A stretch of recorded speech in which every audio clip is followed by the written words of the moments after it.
Imagine a force, both human and mechanical, dominating the most brutal arenas.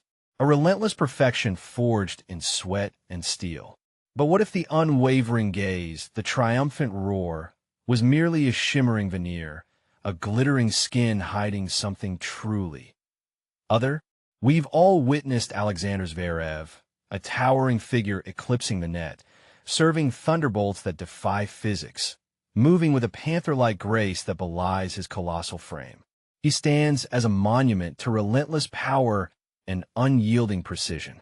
He built a game so fundamentally sound, so brutally effective, it felt predestined. From his blistering serve, shattering the very air, it was clear Zverev wasn't just playing tennis. He was reshaping it, brick by heavy groundstroke.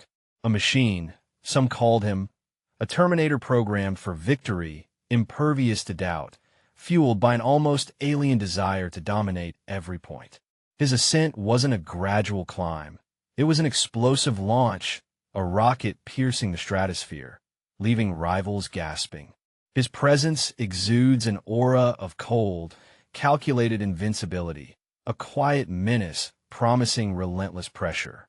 He carved out a dominion within the top ranks, a consistent, unyielding threat forcing legends to acknowledge a new era. This wasn't merely talent. This was something engineered, honed to a terrifying, glittering edge. But beneath that polished exterior, what dark currents truly flow? What unseen forces conspired to forge such a singular will? What raw truth lies coiled beneath the surface of this seemingly flawless champion? How does one carve such a legacy in an era dominated by titans, legends who redefine the sport's limits? How does a player, barely past his mid-20s, already boast a resume envied by Hall of Famers, consistently among the elite, year after brutal year? He's not just been in the top 10. He's been glued to it, a permanent fixture in the sport's most exclusive club, a consistency bordering on the unnatural. This isn't fleeting brilliance. It's sustained, almost industrial-scale excellence. He seized the ATP Finals crown not once, but twice, proving his mettle under immense pressure where others falter. Then, there's the Olympic gold, a pinnacle mini dream of a moment of pure triumph for his nation. But what does it take to sustain such a high-octane career, to deliver relentless pressure on grand stages? Is it merely skill, or a deeper, more unsettling secret to his iron will and endless power? What monstrous dedication, what psychological fortitude must be harnessed to not just reach these heights, but to remain there week after grueling week, season after unforgiving season? What internal machinery was beneath this remarkable athlete, propelling him past rivals, past setbacks, past the very limits of human endurance? His serve, a veritable weapon of mass destruction, explodes off his racket with a velocity that leaves opponents rooted, often just watching the blurred yellow streak. It's not just power. It's an impossible combination of height, spin, and pinpoint accuracy, a riddle wrapped in an enigma delivered with casual ferocity. Where does such a potent, unreturnable force originate? Is it simply genetic gift, or a dark pact with the physics of the game? And his ground strokes, heavy, flat, relentless, they hammer the baseline, pushing opponents further and further back until they're pinned against the fences, gasping for air. It's a game of attrition, delivered with surgical precision, each shot a calculated blow designed to erode an opponent's will. He doesn't just hit the ball, he imposes his will upon it, bending it to his command, sending it screaming across the court with wicked trajectory. This baseline dominance isn't just strategy. It's a philosophy, a creed of unyielding force. What kind of mind, what kind of body can maintain such an aggressive posture for hours on end, across 5-set thrillers, across multiple tournaments? Is there a hidden spring of energy, a well of resolve deeper than any opponent can fathom, fueling this relentless assault? What unseen processes allow him to maintain such high-octane output without breaking, without succumbing to immense physical and mental strain? For years, critics questioned his mental fortitude, the elusive clutch gene in Grand Slam finals. But Zverev systematically dismantled those doubts, revealing an inner steel few anticipated. He transformed weaknesses into strengths, turning every setback into a furnace that hardens his resolve. This isn't just improved mental stability. It's a terrifying evolution, a manifestation of willpower so profound it redefines resilience. But how many know that this Titan battles a silent, invisible enemy every single day, injecting himself mid-match, a testament to a resolve forged in constant vigilance against his own biology? This isn't about managing a condition. It's about mastering it, integrating it into his high-performance existence, turning a potential weakness into an undeniable source of strength. What monstrous self-discipline, what terrifying internal dialogue allows a human to operate at such an elite level while constantly monitoring, constantly adjusting, constantly fighting a war within his bloodstream? His unflappable demeanor, his calm intensity under pressure, takes on an unnerving dimension when considering the private struggle defining much of his existence. It forces us to ask, what other hidden burdens does he carry? What other profound internal battles have shaped this extraordinary, almost alien, champion into the relentless force he is today? Does this constant internal vigilance contribute to his seemingly impenetrable mental fortress, making him immune to external pressures that crumble lesser athletes? 2 ATP Finals titles, an Olympic gold medal. These are not mere accolades. They are proclamations of a player operating at the zenith of his craft, under the most scrutinizing spotlights. These moments of undeniable glory represent the ultimate validation, triumph over a field of hungry contenders, a testament to a game that, when firing, is simply unstoppable. But what does it take to not just reach these peaks, but to conquer them with such authority, to stand tallest when stakes are at their absolute highest? Is it a hunger for victory bordering on obsession, a desire so profound it eclipses normal human considerations? What sacrifices, what untold hours of grinding, what fundamental rewiring of his own physiology and psychology have been poured into forging these precious metals? We see the gleaming trophies, the triumphant smiles, the exultant roar, but what unseen horrors, what personal compromises, what almost unholy bargains are made in the relentless pursuit of such ultimate glory? What drives a human to push themselves so far beyond conventional limits, to extract every last ounce of competitive fury until nothing but pure victory remains? Is there a price, a dark cost associated with such unparalleled success, a hidden burden carried by the man who stands atop the podium, gleaming in the spotlight? His Grand Slam journey, a saga of deep runs and tantalizing near misses, paints a portrait of a warrior who refuses to yield, even when the ultimate prize slips through his fingers. He battled through epic five-setters, endured brutal heat and even more brutal pressure, pushing himself to the brink of collapse, only to rise again for the next match, the next tournament. This isn't just resilience. It's a relentless, almost terrifying persistence, a refusal to accept anything less than the deepest possible march through the draws. He has been there, on the precipice of Grand Slam glory, feeling the weight of history, the roar of the crowd, the unbearable tension of a final. But what fuel powers this unending quest, this Sisyphean struggle for the sport's most coveted titles?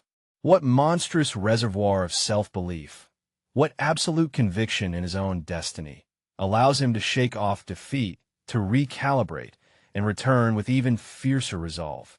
Is it a primal instinct for survival, or a hyper-rational strategic mind, dissecting every loss, extracting every lesson, forging them into a sharper weapon for the next assault? The near misses, rather than breaking him, seem to galvanize him, sculpting a player whose tenacity is as formidable as his ground strokes, leaving us to wonder, what internal engine could possibly withstand such repeated, heart-wrenching blows and still come back swinging with greater force? But this relentless pursuit of perfection, this unyielding demand for victory, surely comes at a cost, a hidden toll exacted upon the individual's very essence. What does it do to a person to exist in perpetual high-stakes combat, where every movement is scrutinized, every emotion dissected, every outcome a public judgment? The brutal, isolating nature of professional tennis can warp even the strongest personalities, shaping them into something less human, more machine. Yet, amid the brutal competitive landscape, his closest confidant isn't a coach or physio, but a golden retriever named Lovick, who once caused a minor diplomatic incident trying to follow him onto a court in Paris. This seemingly trivial detail offers a glimpse into a fragile humanity, a peculiar attachment in stark contrast to his on-court ferocity. What strange juxtaposition is this? A man capable of athletic brutality, finding solace and unwavering loyalty in the innocent gaze of an animal. Does this quiet, unconditional companionship serve as a crucial ballast against immense psychological pressures, a tiny anchor to sanity in a world designed to strip it away? It's a bizarre, almost unsettling contrast, this gentle, furry presence alongside the ruthless competitor. What secret comfort does this peculiar bond offer, allowing him to momentarily shed the impenetrable armor he wears, revealing a fleeting shadow of vulnerability? Does the very oddity of this solace suggest a deeper need for escape from relentless expectations, a strange mechanism for maintaining his terrifying equilibrium? The blinding spotlight of global fame, however, illuminates not just triumphs, but every shadow, every crack in the gleaming edifice. It magnifies every whisper, every rumor, turning private lives into public spectacles, where judgment is swift and often merciless. For an athlete of Zverev's stature, every breath is documented, every move analyzed, creating a pressure cooker environment where the line between public persona and private reality blurs into an unsettling haze. The demands aren't just physical, they are existential, forcing a constant performance on and off the court. How does one navigate such treacherous waters, maintaining an outward appearance of calm, collected brilliance, while the world clamors for a glimpse behind the curtain? What psychological fortitude, what almost unnatural detachment is required to thrive under such constant, intrusive scrutiny? The very air he breathes is thick with expectation, with the weight of millions of eyes, searching for imperfection, for weakness. This isn't just pressure. It's a relentless, suffocating force that molds individuals in ways we can scarcely comprehend. What dark corners of the soul are explored, what uncomfortable truths confronted, when your entire existence is a public commodity, bought and sold by the narrative. This scrutiny transforms the athlete into something more than human, yet paradoxically, less human, a symbol stripped of the very privacy that defines individual existence. It begs the question, what monstrous sacrifices are made, not just on court, but in the silent, hidden chambers of his own life, to maintain this extraordinary public facade? To maintain his position at the pinnacle of one of the world's most physically demanding sports, Zverev's body is a temple. No, a meticulously engineered biomechanical marvel, pushed to its absolute limits, day in and day out. His training regimen isn't just rigorous. It's a brutal, monastic devotion to physical supremacy, designed to forge muscle and stamina far beyond average human capacity. Every fiber, every sinew, every molecule is optimized for peak performance, a terrifying testament to sustained human effort. Or that his post-match recovery isn't just ice baths and massage, but involves a hyperbaric chamber regime so intense it's been likened to training at altitude, forcing his cells to gasp for oxygen, pushing his body to the very edge of human endurance even after the match is over. This isn't just recovery. It's a form of physiological torment, a deliberate deprivation designed to extract every last drop of regenerative potential. It's a chilling glimpse into the extreme, almost grotesque lengths athletes are pushed to, turning their bodies into laboratories of pain and gain. What unseen scars, what internal ravages must accompany such relentless, almost unnatural cellular manipulation? This level of dedication, this almost scientific approach to bodily optimization, borders on the disturbing, transforming the human form into an instrument of pure, unadulterated will. It forces us to confront the unsettling reality of what it truly means to compete at this level, a dehumanizing process of self-engineering, where the individual becomes merely a vessel for peak athletic output, leaving us to wonder what remains of the original person beneath the layers of optimized muscle and unervingly efficient recovery. But the gleaming facade, the image of the unyielding champion, was not without its cracks that threatened to shatter the very foundation of his public persona, revealing a far more disturbing reality. For all the talk of his physical power and mental fortitude, there emerged a different kind of strength, or perhaps a different kind of darkness associated with Alexander Zverev.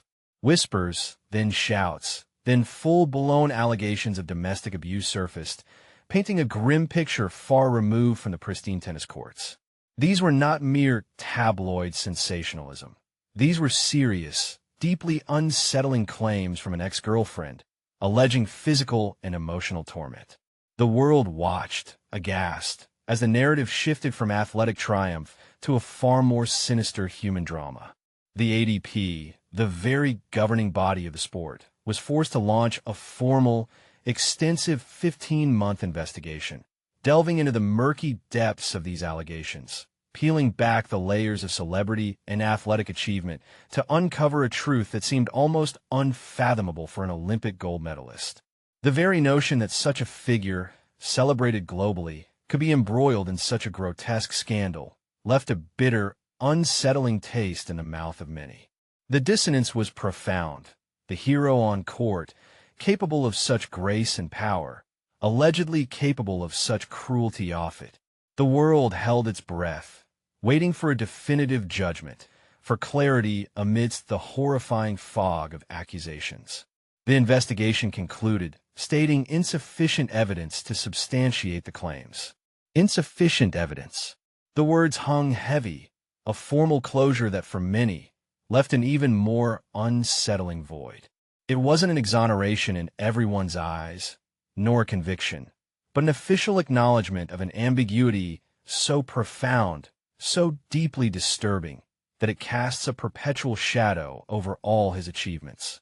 The disgust isn't just in the allegations, but in the unsettling truth that we may never truly know the full story, that the private horrors of a person can remain hidden, even from intense scrutiny, leaving us to grapple with a profound sense of unease, a gross realization that the perfect image we see might conceal the most repulsive of human frailties. This official non-conclusion, this verdict of insufficient evidence, did little to quell the storm of public opinion or quiet the gnawing questions in the minds of millions. It merely pushed the unsettling narrative from the forefront, allowing it to fester beneath the surface, a persistent, unacknowledged stain on his glittering career. How does one reconcile the image of a dominant, exemplary athlete with the specter of such grave accusations, even if officially unsubstantiated?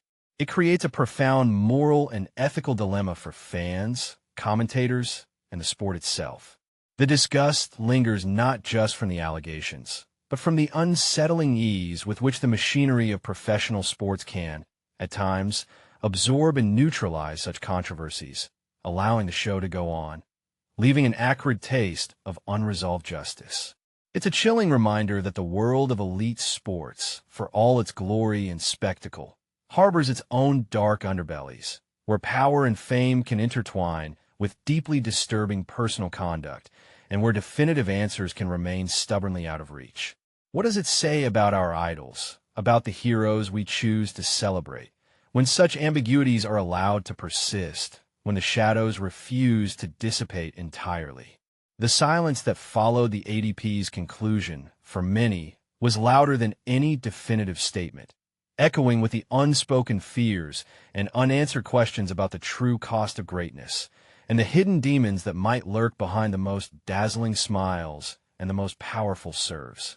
It forces us to confront an uncomfortable truth, that the pursuit of perfection on court does not automatically translate to moral uprightness off it, and that sometimes the most unsettling answers are no answers at all, leaving a permanent, indelible mark of unease.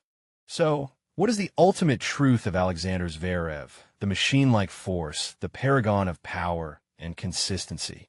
The final answer, perhaps, is not a simple one, nor is it clean or easily palatable.